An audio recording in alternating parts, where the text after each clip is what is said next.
personally for all the wonderful messages of support and for your understanding whilst I've been recovering from surgery. The silence before the storm. At precisely 4:47 p.m. GMT, the official royal family social media accounts went dark, not offline but silent in a way that made seasoned royal correspondents reach for their phones. In the digital age, royal communications follow predictable patterns: morning engagements, afternoon updates, carefully curated glimpses of duty fulfilled. But this silence felt different, heavier, like the air before lightning strikes. Then, at 5:02 p.m., a statement appeared. Not the usual cheerful update about school visits or charitable initiatives, just 15 words that would fracture the carefully maintained composure of a nation. Kensington Palace will release a statement of significant importance at 6 p.m. today. 15 minutes of warning. Enough time for speculation to ignite across every news desk in London, but not enough for anyone to prepare for what was coming. The BBC interrupted regular programming. Sky News anchors straightened their ties and shuffled papers with unusual nervousness. Social media erupted with theories ranging from plausible to absurd. A royal death? Abdication? A scandal so catastrophic it required immediate transparency? In the tense silence of those 58 minutes, Britain held its breath. At Kensington Palace, the Prince and Princess of Wales sat in their private sitting room, hands clasped together, watching the clock. Catherine's eyes were red but dry now. There were no tears left after the past 48 hours of private devastation. William's jaw was set in that particular way it gets when he's trying to hold everything together through sheer force of will. Their children were upstairs with their nanny, blissfully unaware that their mother had just agreed to let the world into the most intimate, terrifying chapter of her life. The decision to announce publicly wasn't easy. It wasn't even William's first choice. For 3 days, he'd argued for privacy, for time, for the chance to process this nightmare as a family before submitting it to the world's judgment and sympathy. But Catherine, with that steel core that people often miss beneath her elegant exterior, had been firm. If they controlled the narrative now, they could prevent months of speculation, photographed hospital visits, and intrusive theories. If they spoke the truth first, they could speak it on their terms. At 6 p.m. exactly, the statement was posted simultaneously across all official channels. The words were clinical, necessarily so, but they carried the weight of world's ending. The Princess of Wales has been diagnosed with a serious medical condition requiring immediate and extensive treatment. In consultation with her medical team, Her Royal Highness will be stepping back from public duties for the foreseeable future to focus on her health and her family. The Prince of Wales will continue his royal duties while supporting his wife and children during this challenging time. The family asks for privacy and understanding as they navigate this difficult period. Attached was a brief video. Catherine,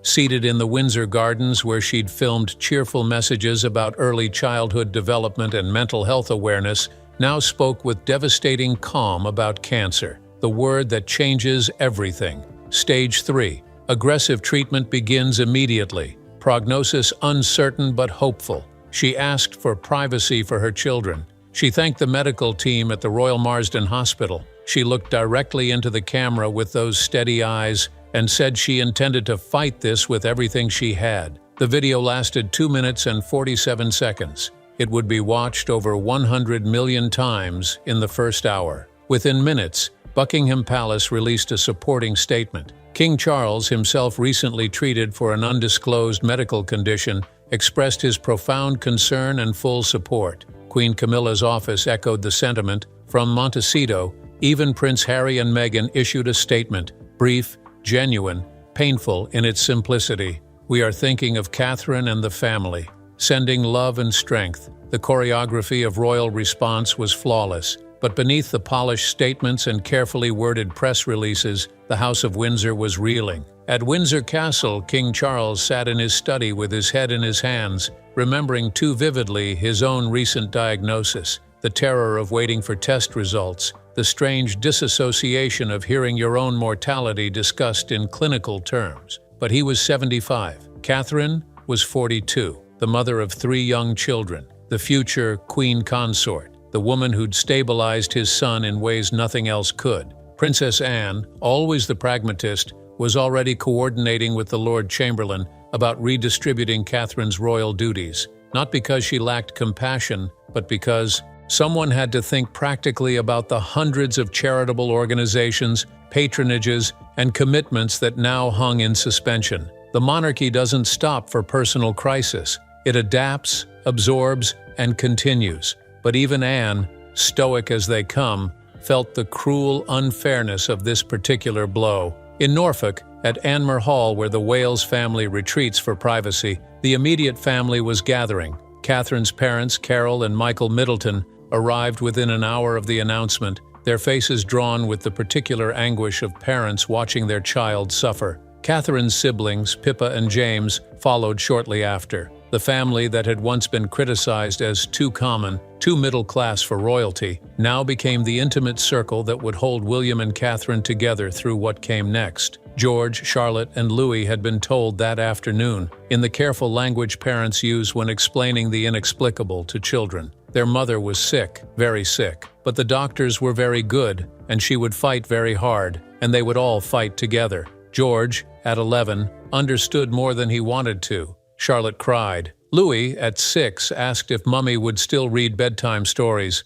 and Catherine had promised through her own tears that nothing, not even this, would stop bedtime stories. The British press for once showed restraint. The tabloids that usually salivated over royal drama published their stories with unusual dignity. The Daily Mail's headline read simply, "We stand with Catherine." The Sun, known for sensationalism, led with, "Stay strong, Kate." Even Piers Morgan, never one to miss controversy, tweeted his support without caveat or criticism, but beneath the public unity, questions swirled. How long had she known? Why wait to announce? What type of cancer? What were her actual chances? And most pressingly, most terrifyingly for royal watchers, what happens to the monarchy if Catherine doesn't survive? Because here's the reality no one wanted to articulate. Catherine isn't just William's wife or George's mother. She's the linchpin of modern monarchy's appeal, the poised, relatable, seemingly perfect royal who convinced a skeptical generation that the crown still mattered.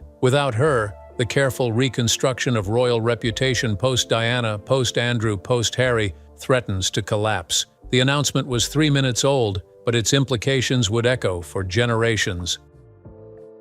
The signs. No one saw the truth, which would emerge in carefully leaked details over the following days, was that Catherine had been sick for months, not dramatically, not obviously, but in that insidious way that serious illness often begins, with symptoms easy to dismiss until suddenly they're impossible to ignore. It started in October, during the autumn tour of Scotland. Catherine had felt unusually fatigued, which she'd attributed to the relentless schedule of royal duties combined with managing 3 active children, a persistent cough that wouldn't respond to treatment, night sweats that she blamed on hormones, weight loss that fashion commentators praised as dedication to fitness. In November, during the state visit to South Africa, those closest to her noticed she seemed diminished. Not in presence, Catherine has always been able to summon the perfect public persona, but in those unguarded moments between engagements, she'd lean against William more, take deeper breaths before exiting cars. Her smile, usually effortless, required visible effort to maintain. But royal schedules don't allow for weakness. The Christmas season loomed with its endless obligations, church services, family gatherings, the walk to Sandringham that the world watches and analyzes. Catherine pushed through because that's what one does. The training is too thorough, the expectations too ingrained. You perform until you physically cannot, and even then, you perform a bit longer. The moment of undeniability came in early January. Catherine collapsed during a private family dinner at Anmer Hall. Not a dramatic faint like in period dramas, but a sudden loss of consciousness that sent William scrambling for his phone and their children screaming for help. She regained consciousness quickly, confused and embarrassed, insisting she'd simply stood up too fast. But William, terrified in a way he hadn't been since his mother's death, demanded she see a doctor immediately. The initial tests were concerning but not conclusive. Anemia, possibly. Severe vitamin deficiency, perhaps. The sort of things that affect busy mothers who prioritize everyone else's health above their own. But the royal physician, Dr. Timothy Evans, insisted on comprehensive screening. Something about Catherine's symptoms didn't fit the neat explanations of exhaustion and poor nutrition. The cancer diagnosis came on January 23rd, a gray Tuesday morning that would be forever marked in William's memory as the day his world fractured. Stage 3 ovarian cancer, aggressive, already spreading, treatable, but requiring immediate and intensive intervention, surgery, chemotherapy, possibly radiation, months of treatment, no guarantees. Catherine's first question, after the initial shock subsided, wasn't about survival rates or treatment options. It was whether she'd be able to have more children. The doctors exchanged glances. That particular future was likely over. Her second question was how to tell George, Charlotte, and Louis. The medical team had no good answer for that. William, for perhaps the first time in his adult life, completely lost his composure. In the private consultation room at the Royal Marsden Hospital, surrounded by oncologists and specialists explaining protocols and percentages, the future King of England wept. Not the controlled emotion of his mother's funeral, but raw, terrified sobbing. Catherine held him, the sick woman comforting her healthy husband, and told him they would get through this. They had to. The children needed them both. The decision to delay public announcement was practical, not deceptive. Catherine needed immediate surgery to remove the primary tumor and assess the full extent of spread. That procedure happened on February 2nd, carried out by Britain's top surgical oncologist in a private wing of the Royal Marsden. The operation lasted 7 hours. William waited in a private room, supported by his father, who'd rushed from Scotland despite his own recent health concerns. The surgery was successful in removing the visible cancer, but pathology revealed what they'd feared: micrometastases, tiny cancer cells that had begun establishing outposts in her abdomen. Not catastrophic, but serious. The kind of finding that transforms prognosis from confident to cautious. Recovery from surgery meant 2 weeks of private convalescence at Windsor Castle, during which the palace maintained careful fiction. Catherine was spending time with family after a busy Christmas season. No official engagement scheduled, nothing alarming, nothing unusual. The British press, usually voracious for royal content, accepted the explanation without question. After all, even princesses deserve quiet time. But within the palace walls, panic simmered. The King's private secretary coordinated with Kensington Palace staff on contingency plans. What if treatment failed? What if Catherine couldn't return to public duties? What if the unthinkable happened? No one wanted to articulate these scenarios, but institutional continuity demanded preparation. Princess Anne quietly took over several of Catherine's patronages, framing it as temporary support while the Princess of Wales focused on early childhood initiatives. Sophie, Duchess of Edinburgh, increased her engagement schedule. Even Princesses Beatrice and Eugenie, usually peripheral to working royalty, received calls asking about availability for additional duties. The family rallied with surprising unity. Camilla, whose relationship with Catherine had always been cordial but not intimate, became a daily presence, offering the perspective of someone who'd also married into the institution's impossible expectations.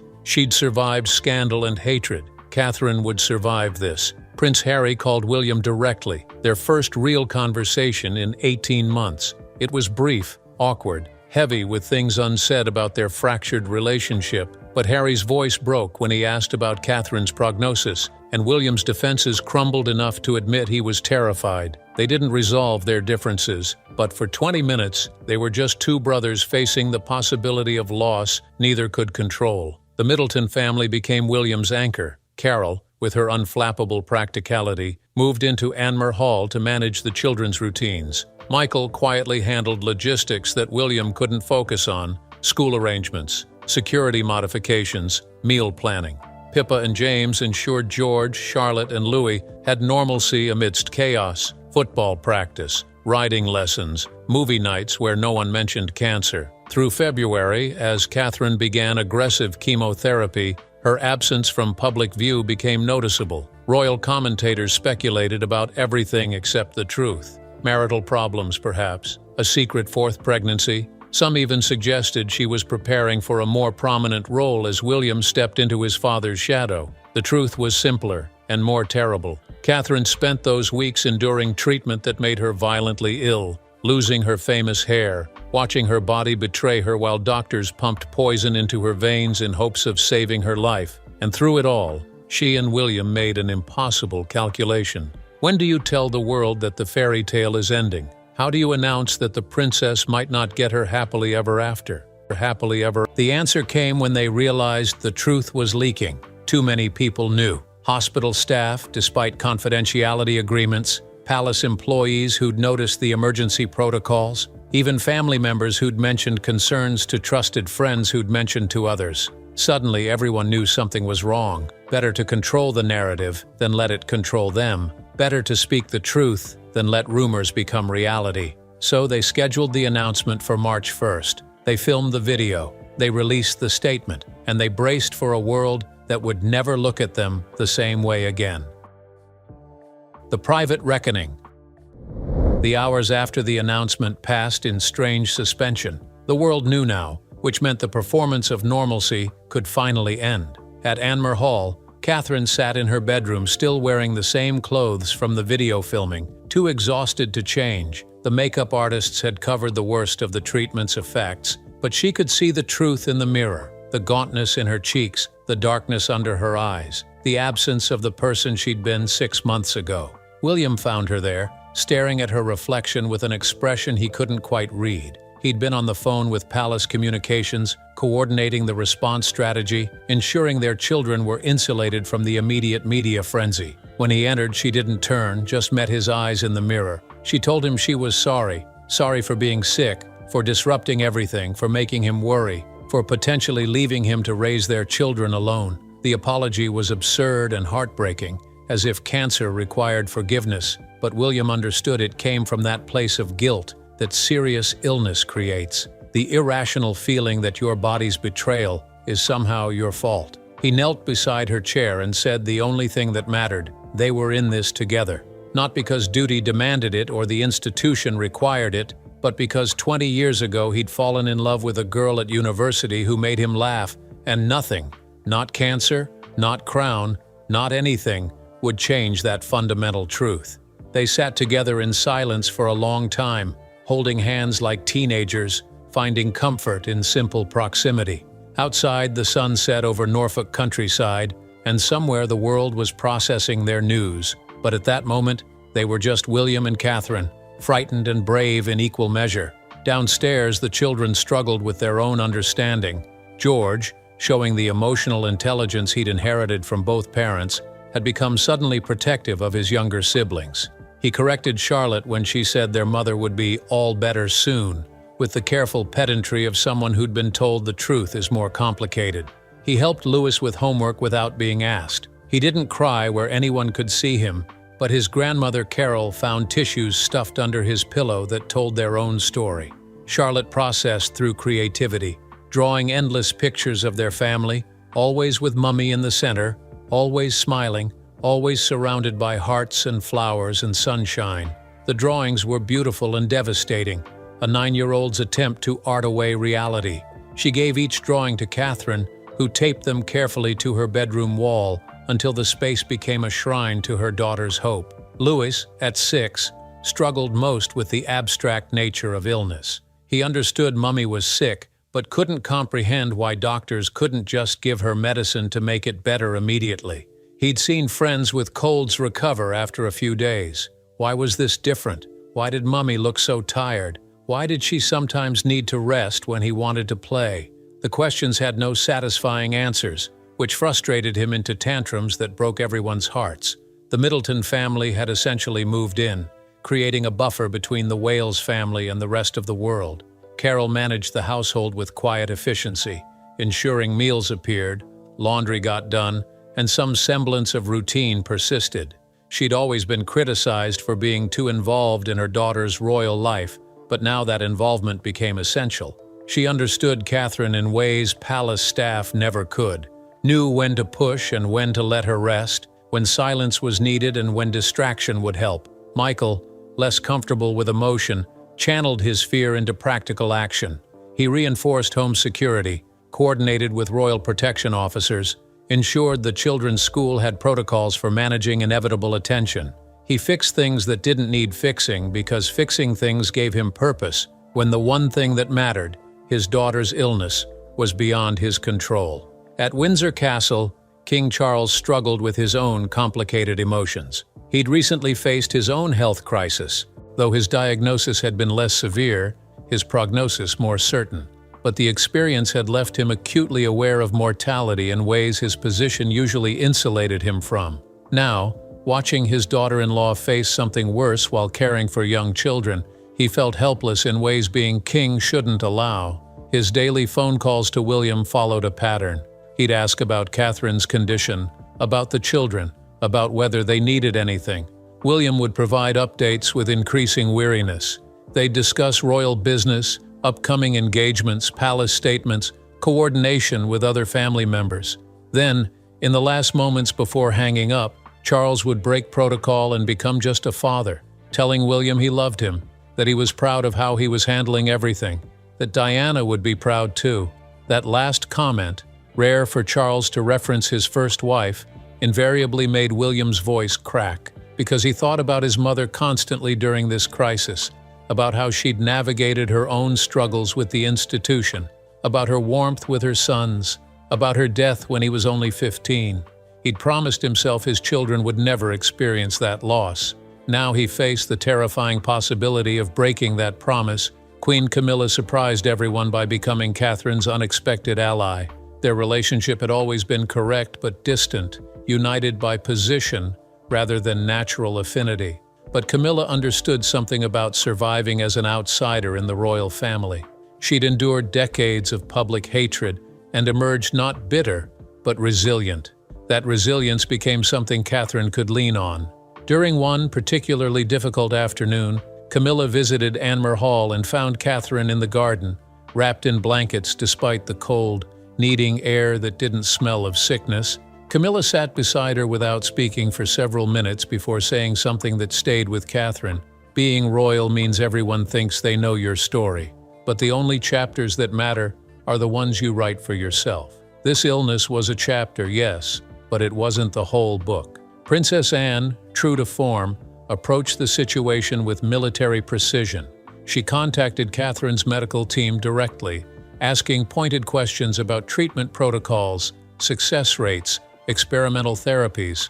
When satisfied that Catherine had the best possible care, she systematically redistributed patronages and royal duties to prevent organizational collapse. Some criticized her apparent coldness, but Anne understood that emotion wouldn't help Catherine. Competent management of the institutional burden would. The Spencer family, Diana's relatives who maintained complicated relationships with William, reached out with genuine warmth. Diana's brother, Earl Spencer, wrote William a letter saying his sister would be extraordinarily proud of how he was protecting his family's privacy while managing his public responsibilities. The parallel was implicit but powerful. William had learned from his mother's tragedy how to better shield his own family. The Wales family's friends, mostly kept carefully private, became essential support. School parents who'd treated Catherine as just another mother suddenly provided vital normalcy. Private texts checking in, offers to take the children for play dates, careful silence about what they knew, refusing to speak to press despite lucrative offers. Real friendship in a world where friendship is often transactional. Through March, as treatment continued and Catherine's condition stabilized without improving, the private reality remained stark. She was surviving, but barely. The chemotherapy was brutal. Days of nausea, weakness, pain that medication could only dull. She lost nearly all her hair despite the cold cap treatments. Her famous vitality disappeared into a fog of fatigue that made getting dressed feel like running a marathon. But she also discovered reserves of strength she hadn't known existed. On good days, she played with the children, read them stories, helped with homework. She attended their school events when possible, wearing wigs and makeup that almost disguised the illness. She smiled for them, projecting optimism she didn't always feel, because protecting their childhood mattered more than acknowledging her pain. William watched his wife fight with awe and terror. He'd always known Catherine was strong.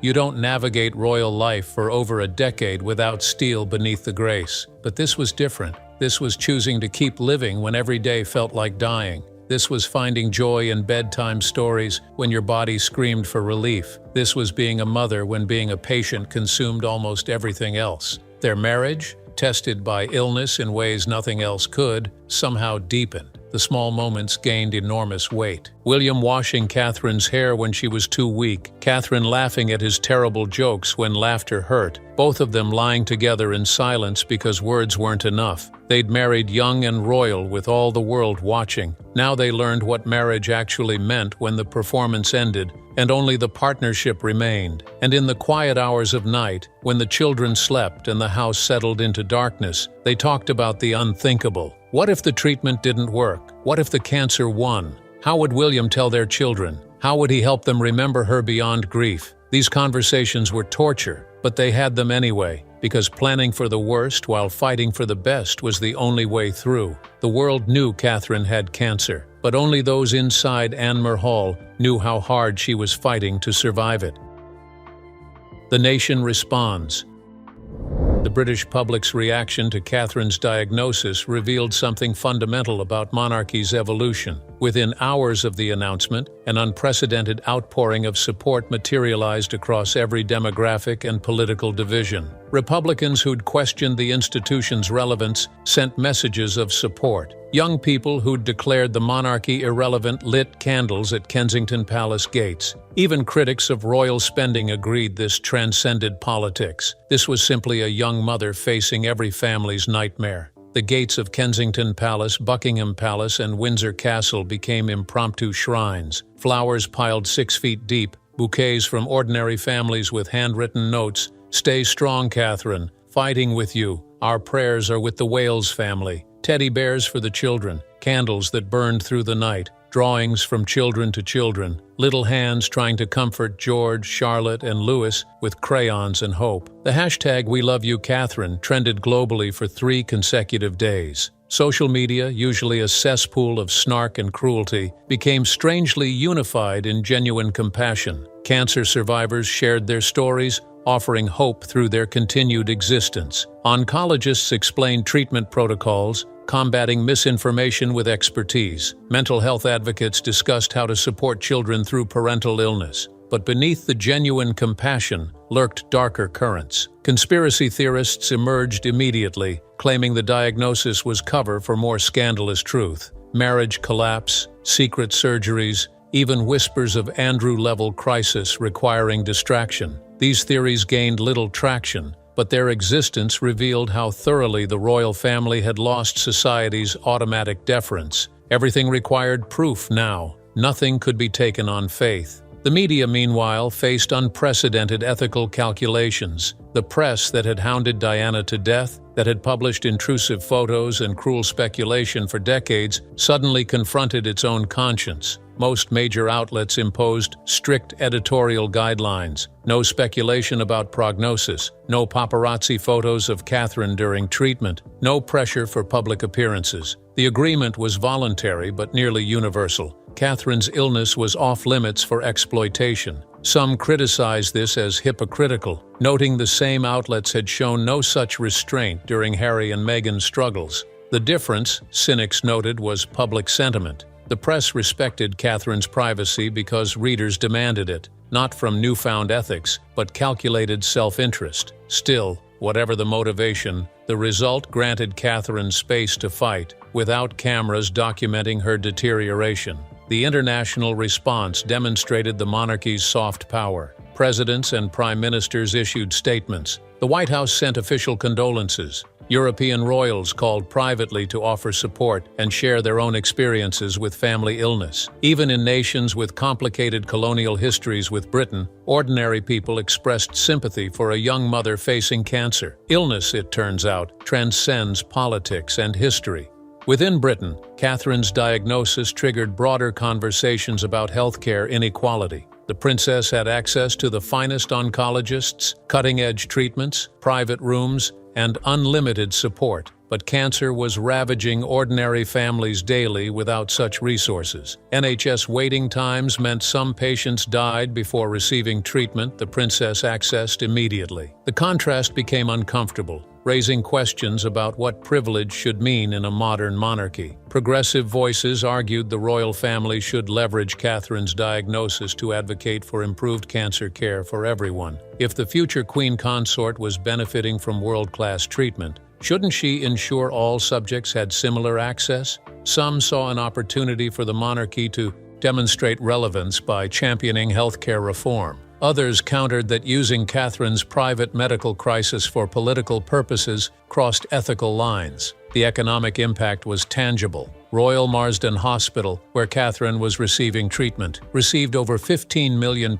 in donations within the first week of the announcement. Cancer Research UK saw their website crash from traffic as people sought information about ovarian cancer and ways to contribute to research. Screening appointments surged as women prioritized preventive care, the Catherine effect, potentially saving lives through early detection. But the announcement also exposed fault lines in British society. Class tensions emerged around who deserved sympathy and resources. Some argued that wealthy families facing illness deserved no special attention when ordinary people suffered silently. Others countered that compassion isn't rationed. Feeling sympathy for Catherine didn't diminish concern for anyone else. The debate revealed how thoroughly monarchy had become proxy for larger arguments about inequality and privilege. The Commonwealth nations watched carefully. In Canada, Australia, New Zealand, countries where Charles was also king, Catherine's diagnosis raised questions about monarchical succession in new contexts. If Catherine died, would William remarry?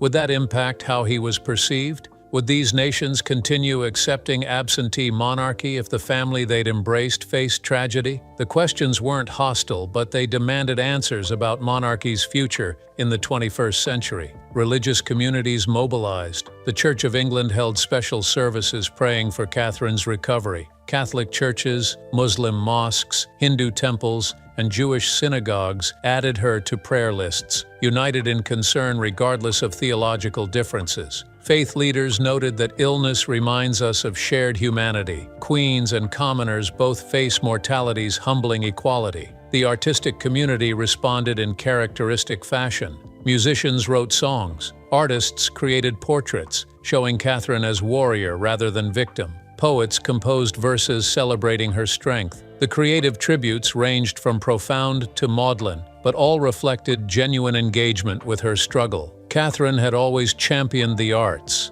Now, artists returned that support. Children across Britain made cards for George, Charlotte, and Louis, classmates of young royals and complete strangers alike, all trying to comfort kids they'd never meet but somehow felt connected to. Teachers reported students asking thoughtful questions about cancer, using Catherine's diagnosis as a teachable moment about empathy, illness, and supporting friends facing family hardship. The feminist discourse around Catherine's diagnosis proved particularly complex. She'd always occupied uncomfortable space in feminist debates, privileged, traditional, married into patriarchy's ultimate institution.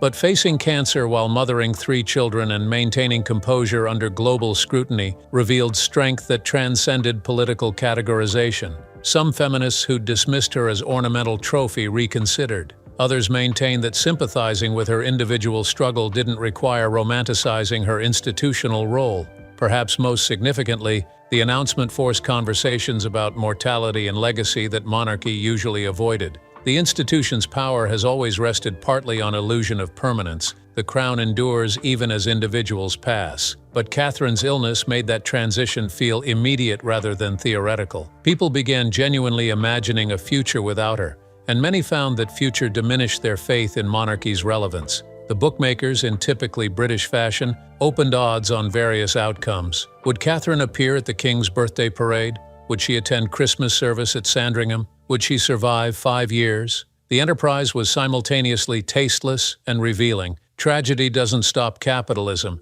even tragedy involving future queens. Through all the public response, one truth emerged clearly. Catherine mattered to ordinary people in ways that surprised even royal enthusiasts, not because of her title or position, but because she'd somehow convinced a skeptical nation that she was genuine, real, that her smiles weren't entirely performance, her warmth wasn't completely calculated, her grace under pressure wasn't wholly artifice. Now, facing the ultimate test of that authenticity, she'd revealed something else, profound vulnerability. And paradoxically, that vulnerability made her more relatable, more human, more worth preserving than all her polished perfection ever had. The nation wasn't just watching Catherine fight cancer. It was examining its own relationship with monarchy, privilege, compassion, and mortality. And in that examination, uncomfortable truths emerged about who deserves sympathy, what service means, and whether ancient institutions can survive modern crises with dignity intact. The Crown's uncertain future. 4 months after the announcement, Catherine's prognosis remained what medical professionals call guarded optimism. The cancer had responded to treatment, tumors had shrunk, blood markers had improved, scans showed encouraging progress. But ovarian cancer is notoriously unpredictable, prone to recurrence, difficult to eradicate completely. The doctors spoke of 5-year survival rates, remission rather than cure, vigilance instead of confidence. Catherine existed in limbo between patient and princess, too sick for full public duties but too prominent to completely disappear. She made selective appearances, carefully managed to showcase recovery while concealing ongoing struggle. A video message for her early childhood initiative, a private meeting with cancer survivors that leaked intentionally to show solidarity, a photograph with the children, all 4 smiling for cameras while privately everyone worried about the future. William had transformed during these months in ways that surprised observers. Always competent but somewhat stiff, he'd found unexpected depth through crisis. His public remarks about Catherine's illness were brief but genuine. He thanked medical staff with obvious emotion. He discussed the challenge of parenting through parental illness with refreshing honesty. He made clear his family came first, institutional duty second, a priority his grandmother would never have stated so explicitly but one that resonated with younger generations. The monarchy's response to Catherine's crisis revealed both its strengths and vulnerabilities. The institution mobilized impressive support, medical care, privacy protection, duty redistribution, but it also exposed how thoroughly modern monarchy depended on individual personalities rather than institutional gravitas. Catherine sick meant the whole enterprise felt diminished. Her possible death threatened not just personal tragedy, but constitutional crisis. King Charles faced this reality with the burden of someone who'd waited forever to reign and now wondered if his crown's foundation was crumbling. He'd spent a lifetime preparing for kingship, but not this. Not managing his daughter-in-law's potentially terminal illness while maintaining his own health, supporting his grieving son, and preserving an institution that felt suddenly fragile. His response was characteristically thoughtful if sometimes clumsy. He increased his own public engagement, trying to fill the Catherine-sized hole in royal presence. He championed cancer research with new urgency, understanding how illness could either humanize or diminish the crown. He made quiet arrangements for if the worst happened, how to support William through widowhood, how to help the children grieve, how to ensure George, Charlotte, and Louis didn't grow up defined by loss like their father had. The question of succession planning became unavoidably acute. William was 42, presumably decades from his own reign. But if Catherine died, would he withdraw from public life to raise his children? Could he fulfill royal duties while being a widowed single parent? Would he remarry? And how would the public respond to a replacement Princess of Wales? These questions felt ghoulish to articulate but necessary to consider. Princess Anne's increased prominence during this period suggested one possible future, a return to more austere, duty-focused monarchy, less dependent on glamorous personalities. Anne had spent 50 years being quietly competent, overshadowed by more charismatic royals. Now in her 70s, she demonstrated that monarchy could survive through work rather than stardom. But Anne was one generation's solution. The monarchy needed to be relevant to people who'd never known life without internet, for whom royal pageantry was historical curiosity rather than living tradition. The younger royals' response varied. Beatrice and Eugénie stepped up with surprisingly effective engagement, suggesting that excluding them from official roles had wasted genuine talent. Zara Tindall, always happily non-royal, privately supported William while publicly maintaining her separate life, a model of family loyalty without institutional obligation. The Sussexes' position remained complicated. Harry had reportedly visited briefly, meeting with William privately and seeing Catherine when her health permitted. Meghan sent personal messages but didn't visit, recognizing her presence would create media circus Catherine didn't need. Their relationship with the institution remained fractured, But Catherine's illness reminded everyone that family transcended organizational disputes. Death has a way of making petty grievances seem precisely that, petty. Through summer, as Catherine continued treatment, the children adapted to their altered normal. George's 11th birthday was celebrated privately, without the usual photograph released to press. Charlotte returned to school with security increased and classmates briefed about being supportive without being intrusive. Louis struggled more, his young age making prolonged uncertainty especially challenging. William and Catherine made deliberate choices about maintaining routines despite chaos. Sunday dinners at Anmer Hall with extended family, reading time before bed, regardless of Catherine's energy levels, small traditions that gave children stability when nothing else felt stable. These moments weren't photographed or publicized, but they represented what mattered most: family persisting through crisis. The Middleton family's importance became undeniable. Carol essentially became surrogate mother to George, Charlotte, and Louis when Catherine was too ill for full parenting. The arrangement worked because the children knew and loved their grandmother, but it also highlighted how much William's family depended on Catherine's. Without the Middletons' middle-class normalcy and hands-on support, the Wales family couldn't function. This dependence was both strength and vulnerability.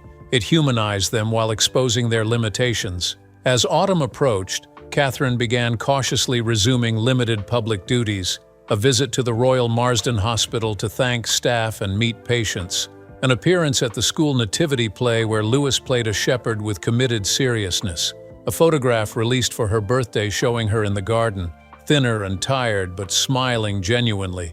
Each appearance was calculated risk, show enough to reassure the public without pretending everything was fine, demonstrate recovery without claiming victory, remain visible without being vulnerable. The balance was exhausting and possibly impossible to maintain long-term. The monarchy's future crystallized around several possibilities. Best case, Catherine achieved full remission, gradually returned to public duties. The family emerged from crisis stronger and more relatable. The institution gained relevance through demonstrated humanity, royals who suffered and survived like ordinary people.